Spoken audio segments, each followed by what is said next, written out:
So yeah, today we're going to talk about how to get ready with our product, which we'll call Infer. Go to the next slide. Thank you.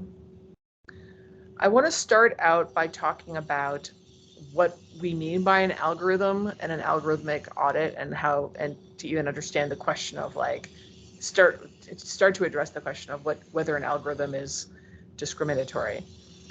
We don't actually necessarily mean an algorithm in the abstract. We don't even necessarily mean one algorithm.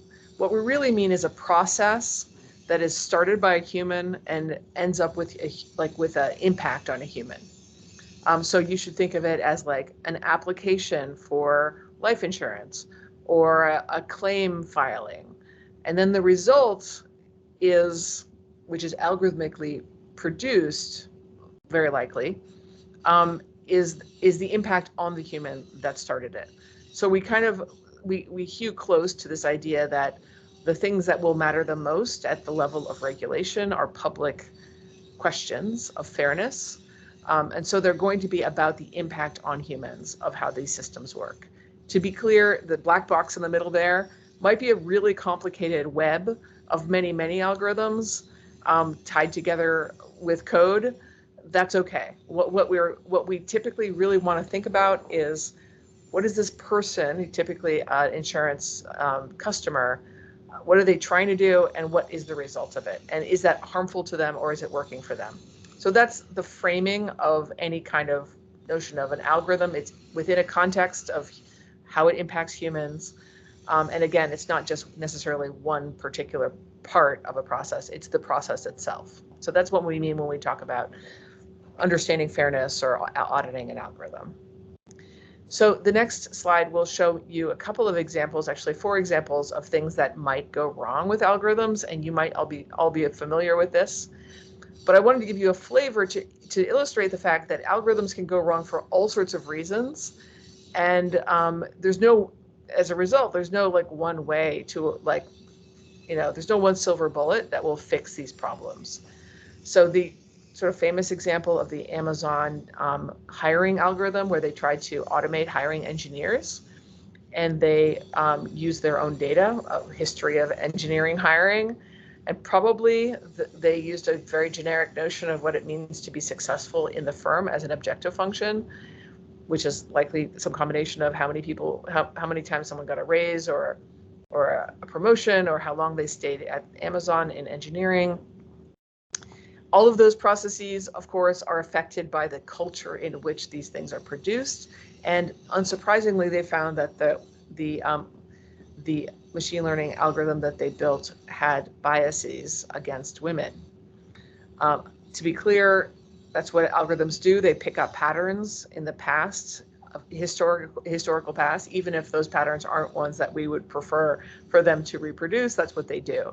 So for example, if it was an uncomfortable environment for women and they didn't tend to stay very long, even if they were very good at their job, the algorithm would pick that up and say, oh, people like you don't stay very long, so we're not going to hire people like you. And that's the kind of thing that they found when they tested for it. The good news is that they did test for it.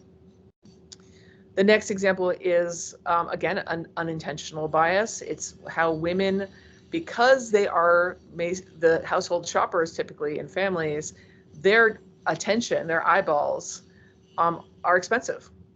And therefore, they don't get the cheaper types of ads. And in particular, the ads that advertise science careers are not as expensive as the ones where there's an actual expectation of purchase. So it's not surprising to find out that women see fewer such ads. And when I say it's not surprising, I worked in ad tech for a long time, and I will just tell you that the ad tech world is based entirely on ROI, entirely on a profit-based thing. It has almost nothing to do, with a couple of unique exceptions, with the regulated fields of hiring or housing or credit or even insurance. So it's, for me, a potential sort of ticking time bomb, like how marketing happens online. Marketing, just in terms of ad tech, does not follow any rules of fairness. It just follows the money. So that shouldn't surprise anyone either. Then we have facial recognition, which by the gender shade study we know works better for whiter men. But it's not just about when is it accurate? That would be thinking about it only sort of abstractly as an algorithm. It's also how it's used. And sometimes it's used really inappropriately and due process is discarded. Nigeria Parks, who's pictured here, was arrested with a false match of a facial recognition software by some police, and actually he spent 12 days in jail waiting to be cleared. Of course, facial recognition should never be used like that.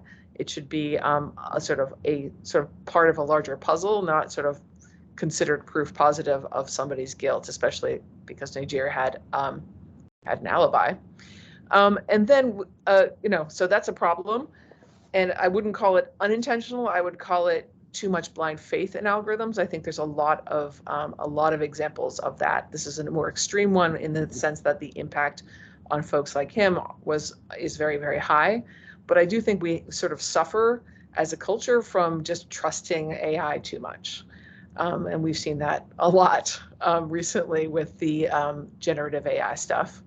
And then the final example is just the sort of unintended consequences of very large scale, large models, like stuff that you see in social media. So those little circles around those abstract humans are supposed to sort of indicate how we have we've filter bubbled people into little groups, and we've delivered propaganda essentially to those different groups. I think in particular about young girls getting eating disorder messages and having, suicidal ideation at much higher rates on social media. So there's all sorts of things that could happen. And these are all, I would say, maybe besides the facial recognition example, all unintended.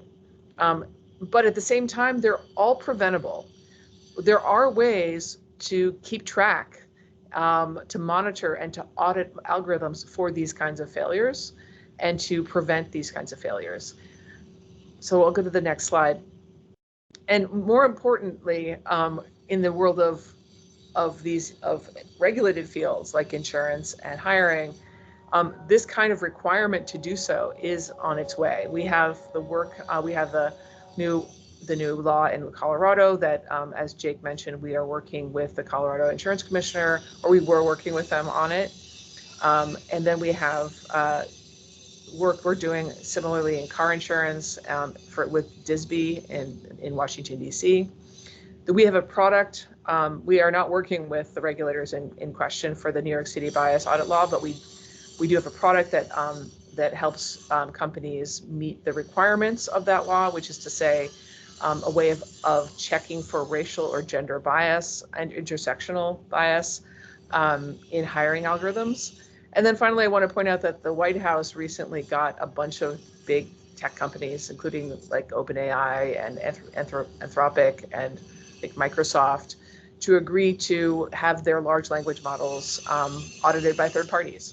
So this kind of thing, even when it's not a binding resolution, even when it's not law, it's starting to show up. And I think insurance companies, because they're part of this regulated industry, should be prepared for it. The final thing I'll say on the final slide for me, and then I'll hand it over to Jessica, is that the way we think about it at a metaphorical level is that we are flying a huge technological invention without a cockpit.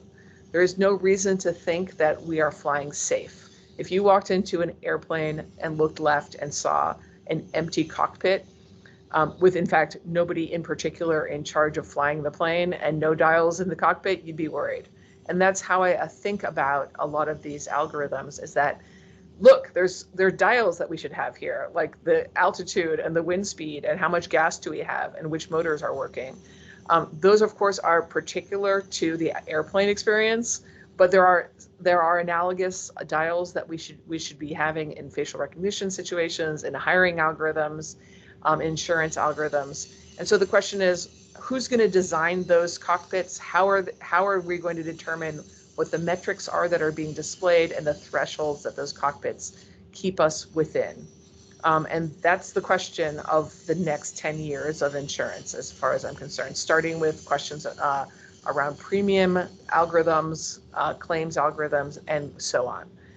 And with that metaphor, I'm going to hand it over to Jessica. Thanks, Jessica.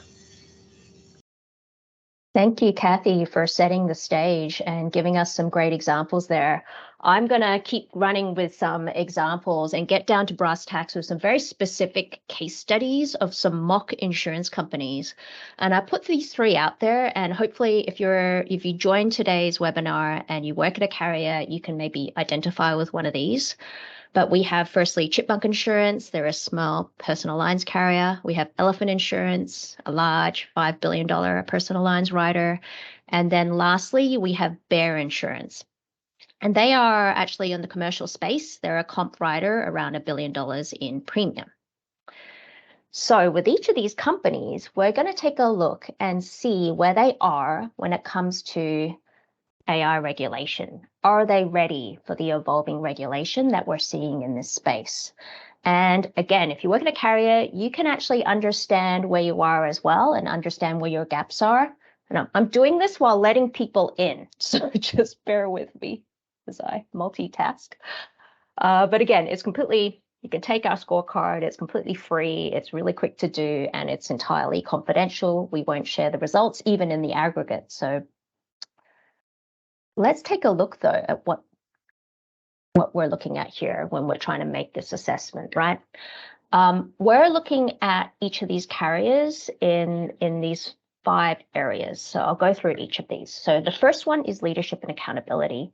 And the first thing to really internalize is that this topic of bias, of unfair discrimination, is not just a topic for actuaries and data scientists and lawyers. It's really a topic that goes all the way up to the board and the C-suite, right? So there has to be some level of leadership and accountability here.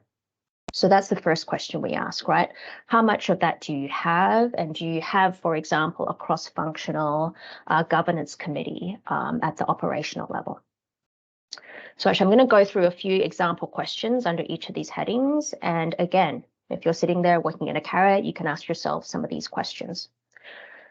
The next one is around policies and processes. So here it's about having sort of well-documented processes around how you build your internal models, right? Especially when it comes to unfair discrimination, but frankly, also well-documented processes when it comes to evaluating external models and data sets. Next up is training. Do you have regular training, especially at the leadership level, right? So, for example, you know, what we've been talking about so far, what Kathy went through, is this something that your team knows about? Is this something that your leadership team knows about? Next up, testing and risk assessment. Are you actually testing your models for unfair discrimination? And we know a lot of carriers aren't doing that currently. And then lastly, reporting and documentation. Right? Are you producing regular reports for your governance committee around the performance of your models, as well as the risks of your models? So this is the rubric that we will have for each of these 3 mock carriers. So let's have a look at how they did in this scorecard. So the first one is Chipmunk Insurance, and they got a 23%. They're just starting out. That is okay. And I am going to just highlight where their gaps are, again, while letting in some folks. Okay. Really, their gaps in leadership and accountability. And here, this particular carrier has no real data and analytics governance committee, certainly not a cross-functional one. We're seeing that requirement. So if you look at the draft regulation that Colorado put out on governance, they're really calling for a cross-functional governance committee here. At Chipmunk Insurance, they have a chief actuary and that's traditionally how they've had accountability and leadership in this space. Next up is policies and processes. And frankly, this is pretty common, but they just don't have a central list of all of the external data and models that they're building. They have a list of all the internal ones they built, but not the external. So for example, the marketing department might have bought a list of prospects of somebody, and there is no sort of centralized place that this sits. And then lastly, gaps in testing. Again, testing models is very new for carriers, and it's not surprising that Chipmunk hasn't really started testing their models for unfair discrimination. Okay, so let's have a look at how Elephant did. An Elephant, again, is a large personal lines carrier, and they are 57%, making good progress. So you can see that actually they're doing pretty well. They have a lot of understanding of what the requirements are at the leadership level. There's a lot of training and reporting, but there are still gaps here. So again, there's probably a lot of gaps into the external data and the external models, and just having policies and processes around unfair discrimination when it comes to buying external data and models. So for example, a gap might be that the marketing department, Kathy gave an example, right? Ad tech, they're using an algorithm to actually target their ads. And that's really not governed by any particular processes or policies around model use. And also they have, again, you'll see this is a common theme, gaps around testing, right? Again, we're not seeing a lot of carriers testing their models for unfair discrimination. Next up, we have Bear Insurance. And Bear, actually, where a lot of their gaps are, as big as they are, again, they're $1 billion comp writer, is just in awareness.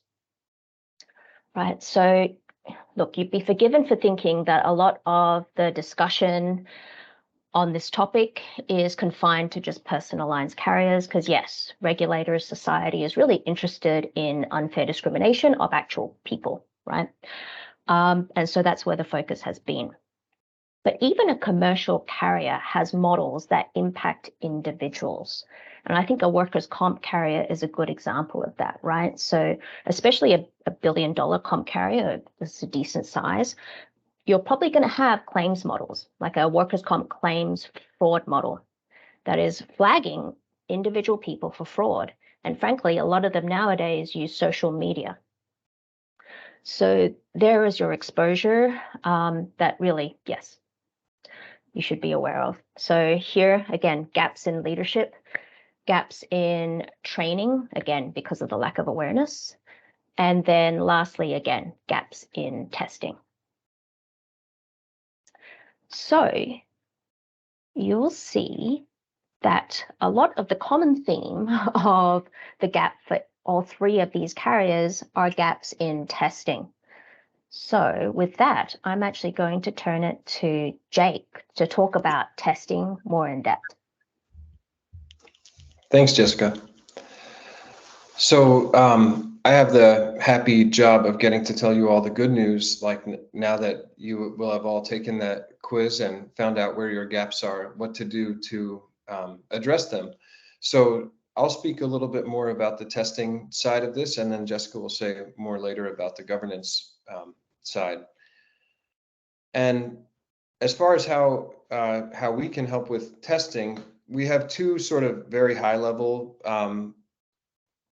components that I'll talk about in a little more detail. One is an analysis platform called Pilot, and another is a framework that we call explainable fairness. It's kind of a way of approaching bias measurement. So I'll talk about each of those in a little more detail, and I'll just briefly mention now some of the concrete outputs that come out of those two general purpose tools. One output is audit reports of specific models, or as Kathy described them, specific algorithmic decisions in context. The point is you can focus on one thing at a time and really inspect it, and then have a report to show, okay, we've looked into this particular pricing process and model, and this is what we found. So audit reports are one output. Designing of custom cockpits is another output, to return to that metaphor Kathy mentioned of a cockpit, beyond just a static report saying, okay, here's a snapshot as of a certain time. The operational question on a day-to-day or week-to-week or quarter-to-quarter basis might be, how is this model functioning now? So we can help design the cockpit with the right dials and gauges and the right thresholds to address the ways, the concerns you would have about that model and deployment. And finally, we can offer some help around bias mitigation, advice as to how to mitigate bias that you've found, and potentially support implementing that advice. So those three concrete outputs are, sort of more tactical. But I'll go to the next slide and I'll tell you a little more about the general purpose tools that sort of support those outputs. The first one is Pilot. As I mentioned, this is an analysis platform piece of software that we built at Orca. It's a cloud-based software that sits on the Amazon cloud. And I want to tell you the sort of main thing I want to tell you about is this double firewall that we've built into it. So we built this tool very aware of the context that many clients don't want to hold sensitive information like the race of their customers or even the gender of their customers. All kinds of reasons for that, but we wanted to design around that as a constraint. So we think that it's necessary to have that kind of information to do an analysis of, let's say, like differences across race groups. But if clients don't want to hold it, we built a double firewall so that you all don't have to. So the way it will work is we can infer race and gender based on names and addresses. For gender, we just use first name. For race, we'd use first name, last name, and address. The methodology behind that is called BISG. It leverages US Census data. The double firewall piece is that we've designed in that the client never sees the inferred race or gender labels, and we never see the first name, last name, or address that's used to create those labels. During the process of uploading data to the analysis platform, that PII, the name and address, gets stripped off and gets replaced by the inferred demographic label tag, and then it lands in a cloud, a secure cloud-based database without any of that PII. So that's a bit of explanation, all to say it's designed so that nobody has to touch what they don't want to touch, and nobody has to hold what they don't want to hold.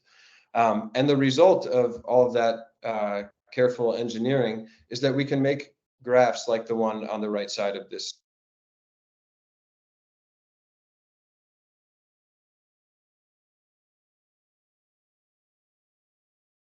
Looks like Jake's Jake. Wi-Fi broke. So Yeah. So with our pilot analysis platform, we can make this. Actually, this graph comes from our mock report from the New York City law that we were talking about for hiring required by employers in New York City. So we can do that, and we can do more than that. We can not just look at the differences of the average score or the average price or the average weight for claims or whatever it is by race, but we could also even say what explains that difference, and we could account for some what we call legitimate factor. You can go to the next slide there. I'm back. I don't know if I can be seen. Go for it. I'm so sorry for my internet. I just finished that slide, but you can pick it up here. Thank you, Kath. So that's the analysis platform pilot, and now I'll spend a few slides talking about the explainable fairness framework. As I mentioned, this is a high-level way of thinking about bias measurement that sort of informs the specific dials and gauges that would go into any particular cockpit. So I want to tell you the two things that I like about this framework without trying to say the steps of the framework. The first thing that we really like about it is it tries to decouple the math from the important design choices in these analyses. And the point is that as data scientists, we're experts in making certain kinds of measurements, but there are all kinds of decisions in the process of assessing fairness or unfair discrimination that are not just measurement questions. They're judgments about what are the right categories to look at, what are the right outcomes to look at. They're decisions that should be made or can be made by the kinds of cross-functional committees that Jessica spoke about earlier. So a big part of our framework is to very explicitly pull off those questions and put them in front of the right people, and not just by default apply some kind of analysis which presupposes an answer to those questions.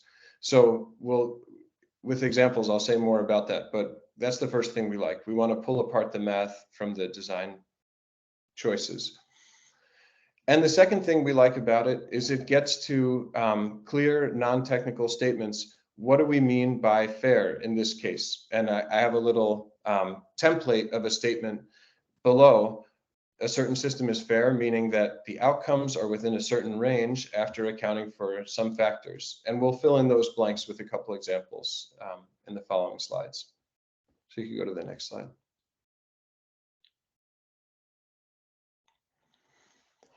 So for the next few slides, I'll talk through a thought experiment of applying this framework to homeowners insurance. And I'll just like wave my hands at the camera now to say this is deliberately a thought experiment. We're not claiming that these are the right or only or the authoritative set of choices to make for homeowners insurance. We're we put it out there for the purpose of for discussion.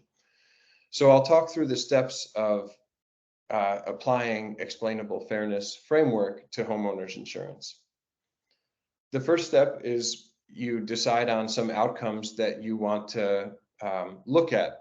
And again, for discussion, let's suppose we're looking at underwriting decisions, like whether insurance is offered or you're declined for homeowners. What's the premium amount? If you submitted a claim, was it approved? And claim settlement time, how long did it take to get to a disposition of your claim? So let's just suppose those are outcomes where we're interested in looking into fairness or bias questions. The second step is, which protected classes are you worried about? Is this about race or gender or disability status? Or, you could think about the legally protected classes and which ones you're concerned about. Very often we're concerned about race and ethnicity to start, but there's nothing, it could be others as well. There are some important design choices to make at this stage too, like if you're modeling gender, for instance, is gender binary or are there more than two genders? If you're modeling race and ethnicity, how many groups are you going to assess? So design choices there. Step 3, once you've made those choices, you measure the outcomes and compare them across groups that you decided on. And I'll just point out, this is where the math nerds get to have their, moment in the sun, but not really the other steps. The other steps have been those careful design choices that the math nerds have deferred. And then step 4, so you take the measurement across demographic groups. And then if we see significant differences, and what do we mean by significant? That's again, a design or judgment question. How big is too big of a disparity across groups?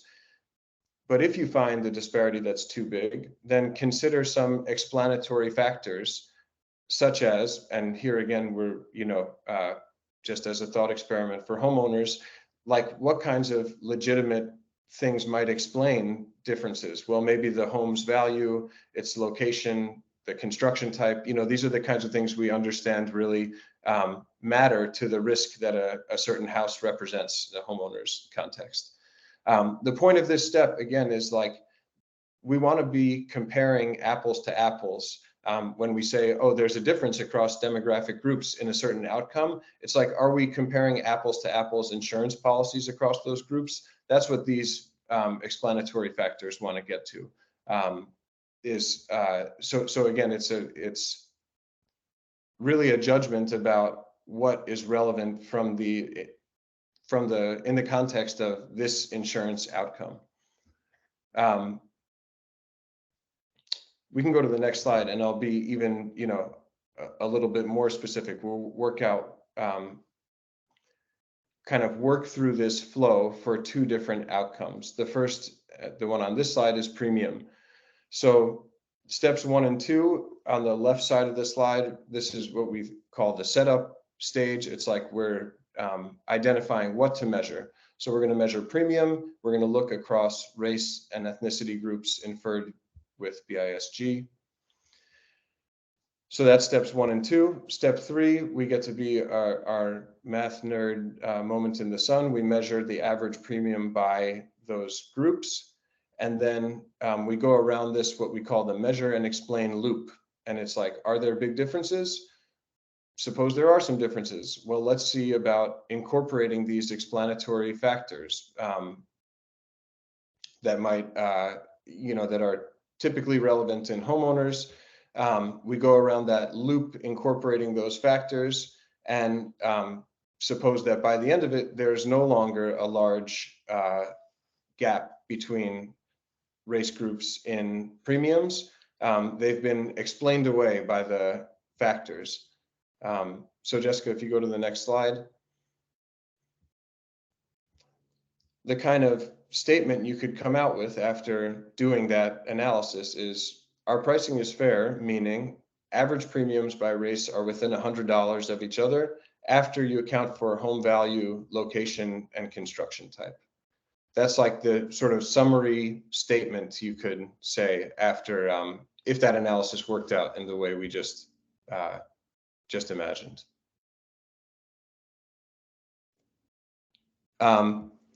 Next, I want to do sort of similar example, but I want to choose a different outcome, and I want to, throw in a wrinkle. So now let's think about the outcome of claim settlement time. This is like, I've got homeowners insurance, I've filed a claim, and now, how long do I have to wait to get a disposition of that claim? This is, of course, could be really important to just any particular policyholder. This is the time when you really hope your insurance policy is great, when you actually need it. And every additional day you have to wait might be very painful. So this is could be highly salient to consumers. Following the same kind of path through this flow chart, steps 1 and 2, we're choosing the outcome of claim settlement time, and again, looking across race and ethnicity groups. Step 3, we take that initial measurement. Are there differences across groups in the average number of days to settle? Again, suppose we find some differences. Now, where I want to throw a little bit of a wrinkle in here is step 4. What are the explanatory factors for claim settlement time? Are they the same or different as the explanatory factors for premium? So we've included the same ones here: square footage of the house, its age, the roof type, if it's in a flood zone. Those all, for the purpose of this thought experiment, those might be legitimate factors that make claims more complicated to handle, larger homes or homes with, different kind of roof. Like maybe there's a good reason why those sorts of claims take a different amount of time. But here's another factor we're considering. What about, is it a second home versus a primary residence? I could imagine that carriers might want to prioritize first homes in the event of like a big natural disaster, and then you've got tons of claims coming from a certain geography. There's probably limited capacity to respond to all those claims timely. So it's like, who gets attention first? Again, purely a thought experiment, and would welcome comments or questions that say that this is wrong. But for our thought experiment, maybe it's sensible to prioritize people where it's their primary residence, because after all, like each additional day that they don't have their claim dealt with, they might be living in a house that's been badly damaged, or it's leaking, or whereas if it's a second home, then they have somewhere else that they could be. So that might be a legitimate explainer of how long it takes to respond to a claim. But just comparing to the premium example we worked through a minute ago, that might not be legitimate in the context of premium, because after all, like the risk that the house represents, the risk of the house to be damaged, might not depend on whether it's a primary or secondary residence. So my point in drawing out this wrinkle a little bit is just to say it's a contextual question. What are legitimate explanatory factors? It depends on what the outcome is that you're studying, and it really depends on understanding that the context of that part of the insurance life cycle. So from my, hand waving around this thought experiment, you can tell this is one of the discussions that is not purely for the math nerds. This is one that we would, happily use our framework to put this question before the right committee or the right people to decide what are the legitimate explainers for a given situation. Supposing that you had done that, you could go to the next slide, Jessica. Then you could end up with, again, like a sort of plain language statement. Our claim settlement times are fair, meaning that the average settlement times by race are within 5 days of each other. So like no race is waiting more than 5 days longer than another on average. After you account for home value, its location, its construction type, and whether it's a primary or secondary home.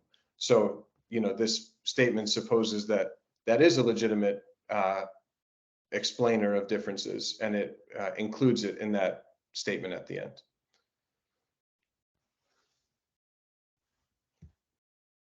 So that's what I've got for our example here, and I'll turn it back over to Jessica. Yeah, thank you, Jake, for taking us through the testing, and I'm sure we'll get a whole bunch of questions on that because, again, it's something that carriers are still getting their arms around.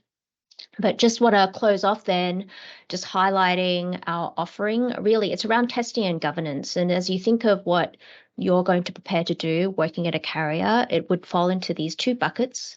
On the testing side, as I said, again, something very new for a lot of carriers.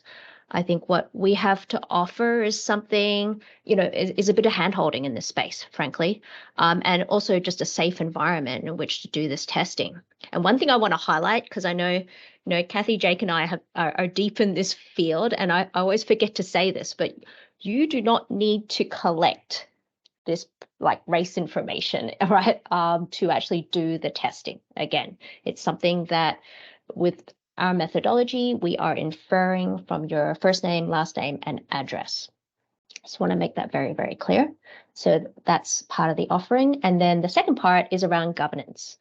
And if you looked at the 3 examples we have, your first thought might be, wow, that's a pretty heavy lift, right? Looking at the 5 areas that we're really scoring carriers in. And I would agree with you. But if you look at what's been coming out from the regulators, from Colorado, from what the NAIC put out, for example, and even outside of insurance, right, with what the White House is putting out, it does all point in this direction. And I would say, look, over the last 10 years, we've seen such a huge surge in insurtech and in models and in data and in algorithms. And that has given carriers a huge amount of power, right, that we've all been leveraging. And look, with that great power comes great responsibility, frankly. And I think that's just catching up to us now, and hence the pretty big lift on the governance side with how to govern all of the things that we're doing now in pricing, but also across claims, across marketing, etc. All those new places that we're using this data and analytics. So just want to close out there. Again, as a next step, if you are interested in getting in touch, please go to the Octagram Analytics website, fill out a contact form, and we can have more discussions. But for now, I'm going to stop sharing my screen and open it up for some questions. Very keen to take any questions. If you do have a question, put your hand up virtually, if you can figure out how to do that, and I will unmute you and you can ask your question.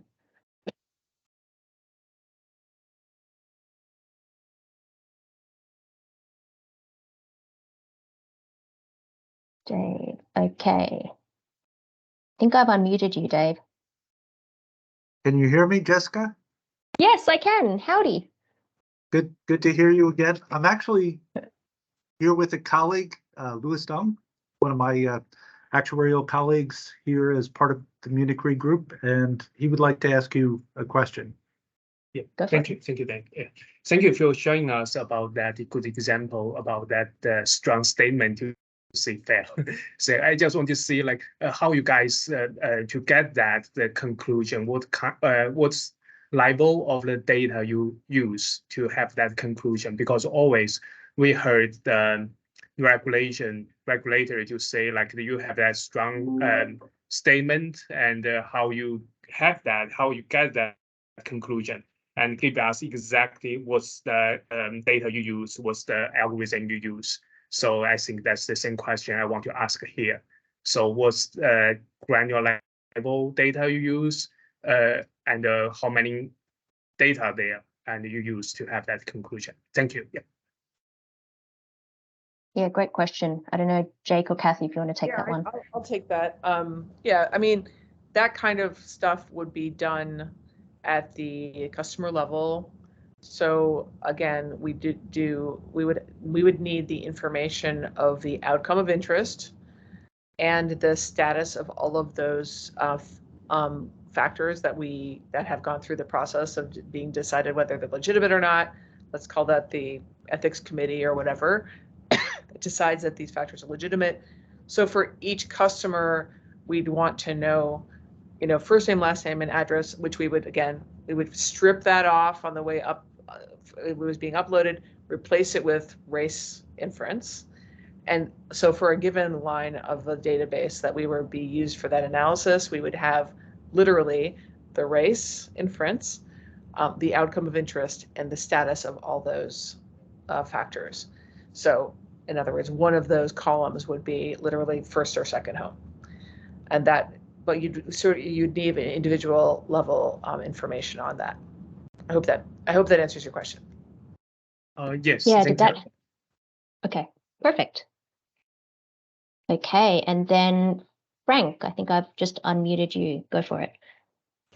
Thank you for the interesting presentation, and I just want, based on my definition, again, it could be the debatable. So the way I'm thinking at the algorithm fairness, it can come from the two different aspects. First, come from the data side, or come from the post like analysis after you build a model. So for your company, the scorecard made based on the which route? Like, is it for more from the take care of the unfairness at the data perspective, or after you build the auto model and try to figure out your model is give the right information or not? Yeah, Frank, I'm trying to think about your question, right? And hopefully I'm understanding it in the right way. But I think as I think about the scorecard, which encompasses both testing and governance, right? I would say probably the governance end of it is about the inputs, right? And frankly, it's what a lot of carriers are doing today, especially when it comes to pricing models. We're typically pretty careful about the kind of inputs we use in our pricing models to make sure they're still fair. But I would say on the testing side, it's actually looking more at the outcomes, as Kathy and Jake have been talking. And I think it is helpful to look at it from both of those angles, right? It's not just enough to say that the inputs are fair. We do need to look at the outputs and see that the outcomes are also fair. But I don't know, Frank, was that your question? Yeah, so I just try to figure out which route you're pursuing. So that's kind of my question. Can I just add something to that, Jessica, which is that, we definitely think fairness is a question of what happens to people. And that was the picture I gave at the beginning. Having said that, and neither of the examples that Jake gave for explainable fairness ended badly, but if by chance something does end somewhat badly, that the differences are unexplained, that's when it makes absolute sense to go back and say, well, what's happening? Like, how is this discrepancy coming in? And that's when you start looking at the inputs and the data itself. So it's not as if we never look at inputs. At the mitigation phase, when you're saying we need to fix this algorithm, we need to do better than this, you would definitely have to scrutinize how it was built in the first place. Okay, thank you so much.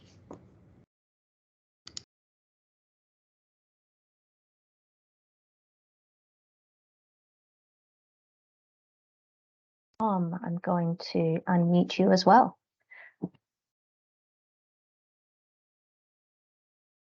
I don't know if you can talk. Hopefully I have unmuted you.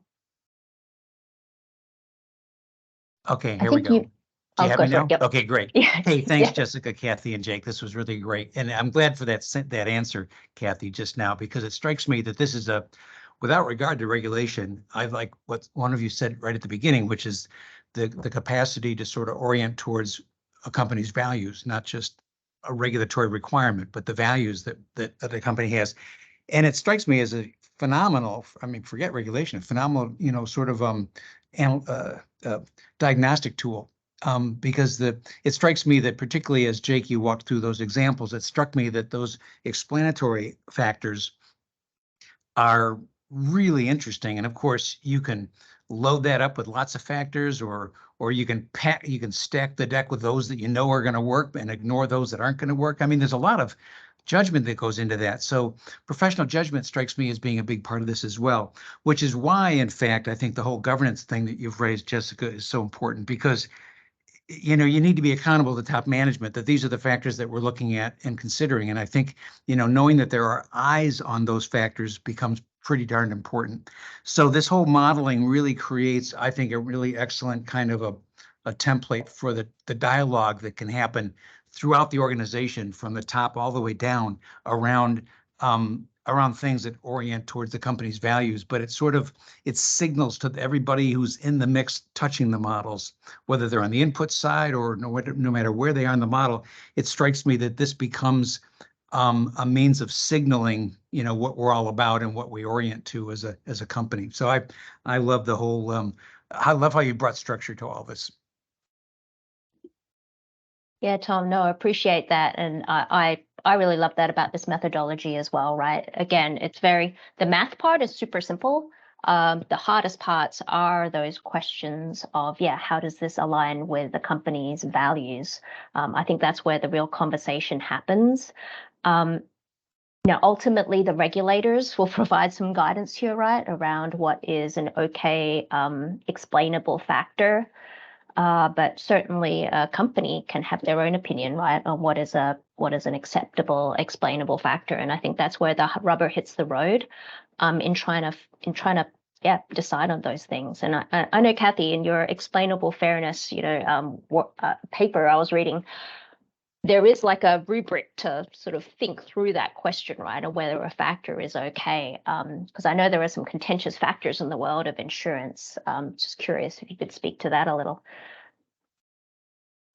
Yeah, I don't want to get like too in the weeds with insurance, but I'd be happy to talk through with like the work we've done with student lending. And we work with attorneys general, and we work on student lending cases, and we'll see the differences in interest rates by race. And the first factor that is argued is legitimate by the company in question will definitely be the FICO score, which is technically not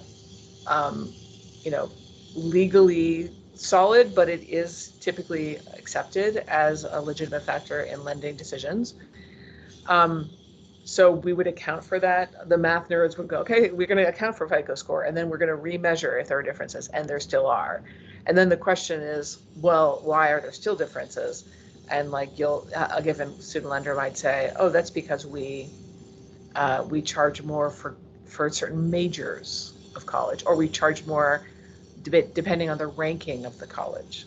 And that's where it gets tricky. Like that's, because that's more of it's a judgment call. Those things are both correlated to race, and they're correlated to risk of default. So it's a question of a balancing test. Luckily not my job. So this is exactly the point of explainable fairness, is that the mathematicians are good at, or the data scientists are good at doing data science. They're not they're not regulators, they're not lawyers. Like this framework allows the math to be done by the math nerds and the regulatory, ethical, legal questions to be dealt with by the appropriate people. Thank you, Kathy. And I'll get one last question from Wan Chin. So Wan Chin, I've just unmuted you. Okay. Thank you so much, Jessica, Casey, and Jack. Nice to see you here. It's a great presentation. And since you mentioned the regulator, so I feel I have some obligation to say something. And so basically, it's the regulator definitely from the other end of the red filing or the regulation there. They always has a suspicions about this kind of unintentional bias, maybe a practice in the private industry layer. And so the more work I see Jack's presentation there show from the claim settlement really to not justify that kind of any kind of bias really were there. And so more of this type of the study, either from underwriting or from claim, if you can start to have this kind of communication more and more, and I believe most of the regulators, they are open to the dialogue.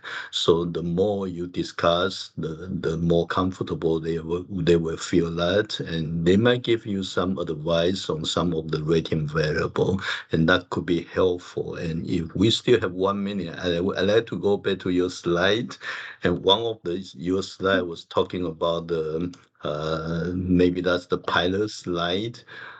You have the white, Hispanic, Black, and Asian Pacific Islander. Yeah, let me pull that up. Okay. This one? Yes. And I was interested in how you sample this because the Asian Pacific Islander has higher number of people you survey or you study from. And I was looking at that and compared to the US as a population demographic type and think about, okay, the percentage wise is a little bit different. So why and how you get this kind of sampling? It's Wanchin, you have, first of all, eagle eyes. Thank you for your question. This is entirely made up data, so it's not meant to be representative of the U.S. population, or you could think of it as being like a hypothetical pool of applicants for a certain job. So if you imagined a job that was like had more disproportionate number of Asian applicants compared to other races, maybe that's this job. But like, short answer is it's not supposed to be reflecting the US population. Great, thank you. Thank you, Jack. And thank you, everyone. No, thank you, Chen, and thanks for highlighting. Yes, I agree with you. I think there's a lot of we haven't paid much attention until now to claims models, to marketing models, even on the underwriting side. So I think there's a lot of discussions to be had. And I know there are still questions, and we had some questions in the chat about the paper, Kathy. I know it's not published yet, so perhaps stay tuned. It will be published. Yeah, Go for it. We've sent it out to journals, but we haven't heard back yet. So as soon as we have a journal that's accepted it, then we can send out preprints. So I'm sure that there'll be a link on Orca's website. I'm sure maybe Octagram would also have a link for it. Great, thank you. Definitely. Okay. Well, with that, thank you everyone for joining. Again, if you are looking for more of a conversation, then please get in touch via the Octagram Analytics website. Great. Take care, everyone. Thank you.